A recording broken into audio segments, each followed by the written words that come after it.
know when to call it a night and to go get some rest? Are we serious? This league is filled up with a bunch of jokes. We got to get into it. Welcome to Keep the Vision. Make sure you like, comment, subscribe, share the channel, hit the bell notification, hype the video. That'd be greatly appreciated. The WNBA is a straight up circus, man. We watched you guys on the Stud Buds live stream party like a bunch of 21-year-olds who just became able to legally drink. Discussion continues around comments made by Cheryl Swoops regarding Caitlin Clark and the WNBA Rookie of the Year vote. It's already known that one voter among the panel did not select Clark, though the identity of who that voter backed instead was not confirmed at the time, widely assumed to be Angel Reese. To legally drink like it was spring break. Y'all out there hooking up on camera in front of everybody. I mean, it's all types of stuff going on. We got breakups getting exposed, new couples getting exposed. But you mean to tell me y'all complaining because y'all asses got to go back to work now? Like every other person in this world, they go have a night out, they have to know when to call it a night because they got to get up to go to work tomorrow. Swoops has since walked back earlier remarks, stating she did not have a vote in the process and that she would have chosen Clark. That claim has been met with skepticism from some corners of sports media. Adding to the criticism, Swoops reportedly used the moment to suggest a third player should have been part of the conversation, a comment many viewed as another instance of deflecting from full recognition of Clark's rookie season. Critics argue the race was effectively decided well before the season's midpoint, regardless of any individual player's strong stretches. A night out, they have to know when to call it a night because they got to get up to go to work tomorrow. But y'all not mature enough to understand that and handle it. This is a joke. Take a look at this here, courtesy of Front Office Sports. Is written by Colin Salau. Here it says, WNBA players continue to call for more rest after All-Star Weekend. I mean, bro, y'all play 40 games. Y'all don't even play half the amount of games as the NBA, like, and y'all complaining still. Like, y'all are always complaining about something. Love Island WNBA. Clark, the #1 overall pick out of Iowa, put together a rookie season that included averages of 19.2 points, a league-leading 8.4 assists, and 5.7 rebounds per game, while setting numerous league rookie records, reportedly more than 60 by some counts. She was ultimately named Rookie of the Year, but fell just short of a unanimous vote from the 67-member voting panel, with one ballot going elsewhere. Something. Love Island WNBA. Here it says, the WNBA regular season resumes Tuesday after a relatively successful All-Star weekend that saw record demand and attendance. But a problem that predates the league's recent growth looms over the season's restart. At Saturday's All-Star game, several All-Stars brought up the tight turnaround between All-Star weekend and the restart of regular season. Here it says there were 6 games and 12 teams in action on Wednesday, the last day of the regular season. Swoops, a 4-time WNBA champion and 3-time MVP, addressed the situation on a podcast appearance, stating that she never held a vote for the award in any year and couldn't be blamed for the dissenting ballot. She credited Clark's play following the Olympic break as a turning point, describing how Clark returned from the break and separated herself clearly from the rest of the rookie class. Season games before All-Star break. There will be 6 games when the season resumes Tuesday, today, featuring 9 of the teams that played less than a week ago. Here's a quote. It's tough turnaround. The Fever probably have one of the quickest turnarounds, Caitlin Clark said after Saturday's game. We played on Wednesday, and I'm going home tonight, and I'm flying to Seattle tomorrow. Now, Caitlin Clark, unlike majority of these other players, was mature enough to not be out getting wasted every night, vomiting in the morning, puking everywhere, showing up late. At the same time, Swoops added that another rookie, Rickea Jackson, might have factored into the conversation had she received more early season playing time, a comment that drew further criticism online as an unnecessary aside given the strength of Clark's season.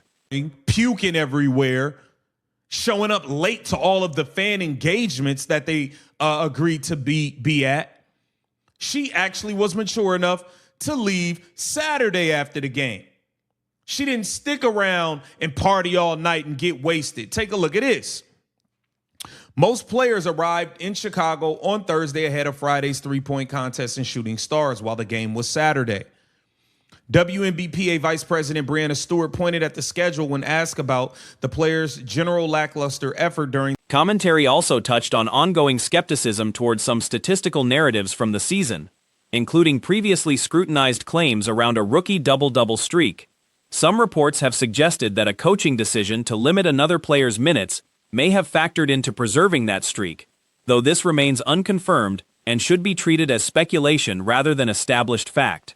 President Breanna Stewart pointed at the schedule when asked about the players' general lackluster effort during the All-Star games. She was quoted as saying, "The schedule, that's something that we need to continue to work on," Stewart said before the game. "Speaking for myself specifically, we played Wednesday, then we played Tuesday, trying to find the right balance of rest, recovery, enjoy, have fun, but also being competitive." Listen, man.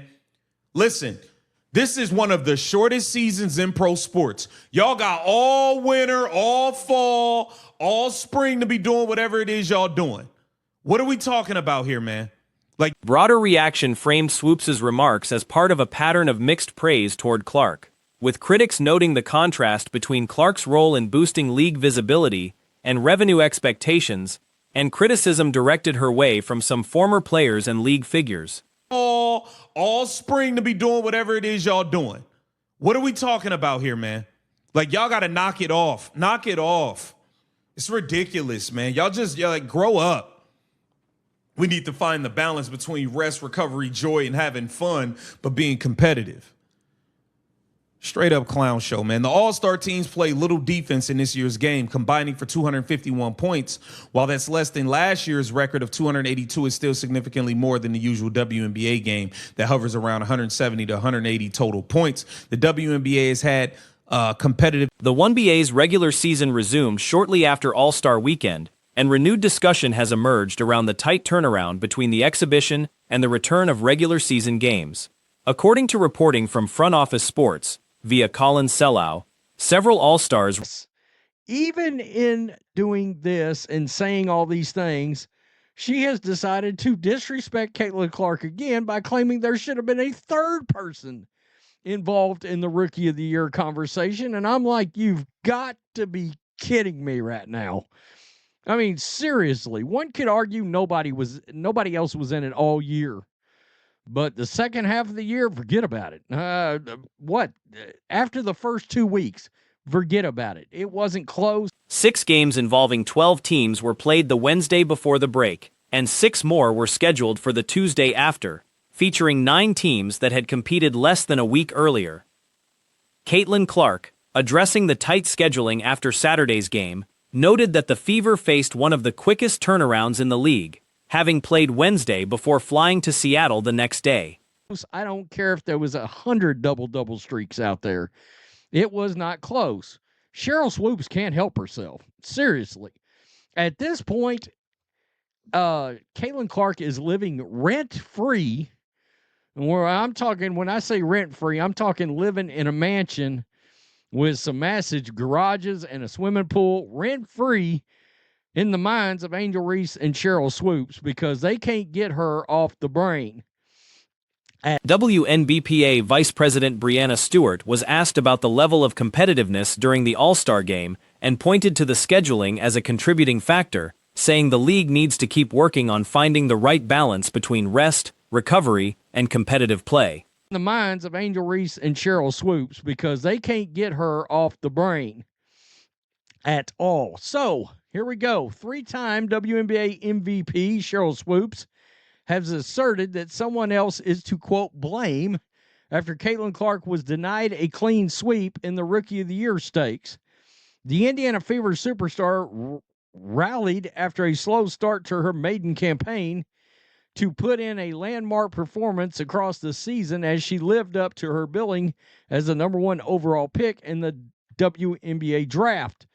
Scoring in this year's All-Star game totaled 251 combined points between the two squads, lower than last year's record of 280, but still well above a typical regular season game, which usually falls in the 170-180 range. The league has held more competitive exhibition formats in the past, including select team versus Team USA matchups in 2021 and 2024. WNBA draft. Former Iowa College icon tallied up 19.2 points a game, 8.4 assists, that led the league, by the way, and 5.7 rebounds in her rookie year. After breaking 11 league records in the process, that's league records. Never mind Indiana Fever records, rookie records, all this other stuff. Oh, man, I believe there was actually, I did a video on it. It was like 63 or 64 records all in. WNBA president, Nneka Ogwumike, was asked whether financial incentives, similar to the NBA's model, might improve competitiveness in the All-Star game. She acknowledged that revisiting bonus structures could be worth discussing in upcoming collective bargaining talks, but also pointed to the packed schedule as a factor. 63 or 64 records all together by the time it was said and done. Clark subsequently named the Rookie of the Year on account of her mesmeric showings. However, she did not receive a unanimous backing from the panel of 67 voters. As one individual instead backed, okay, I guess they did find out. It was backing towards Angel Reese. Are we sure it wasn't Cheryl Swoops? Now four-time WNBA champion Swoops has cleared up whether... She suggested that pairing increased compensation with additional rest time around the break could lead to a different level of play, noting that many players had games on both the Tuesday and Wednesday before the break, leaving limited recovery time since the break effectively isn't a break for those competing in the showcase events. WNBA champion Swoops has cleared up whether she was the person who picked Reese, as she revealed that she did not have a vote for the award. And she also explained how Clark's performances after the Olympic break forced her into a U-turn over the deserved prize. Speaking on the levels to this podcast, Swoops said, quote, "First of all, congratulations to Caitlin. Very well deserved." Too late. Too late for that nonsense. She had a hell of a rookie year doing... Currently, each All-Star participant receives $15,000 under the new CBA, with an additional $20,000 bonus for the game's MVP. By comparison, NBA All-Star Game winners receive $100,000 per player, with $25,000 going to the losing team. Deserved. Too late. Too late for that nonsense. She had a hell of a rookie year doing things that just haven't been done by a rookie before. She did things that hadn't been done by any WNBA player before, whether it's rookie or otherwise. But I hate to disappoint people. You all cannot blame this one on me. I don't get a vote. I never had a vote in any of the awards. This is where the disrespect comes in.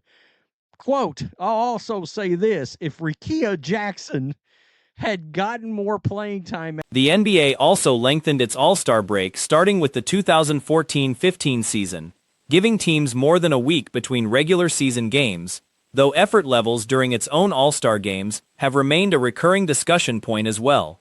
Had gotten more playing time at the beginning of the season, Rickea Jackson would be in this conversation, but I digress. She can't help herself. Like, she just can't praise Caitlin Clark without dragging somebody else into the conversation. Caitlin was the conversation. Stop it. I thought at one point Angel Reese had my Rookie of the Year vote because she set the double-double record. And for a rookie, that's impressive. Wow. WNBPA Executive Director Terry Carmichael Jackson told Front Office Sports that scheduling around All-Star Weekend has been raised as a concern in both the 2020 and 2026 CBA negotiations, with the union proposing additional recovery time in each cycle. According to Jackson, the league has not been receptive to that proposal in either negotiation. The WNBA did not immediately respond to a request for comment on the matter.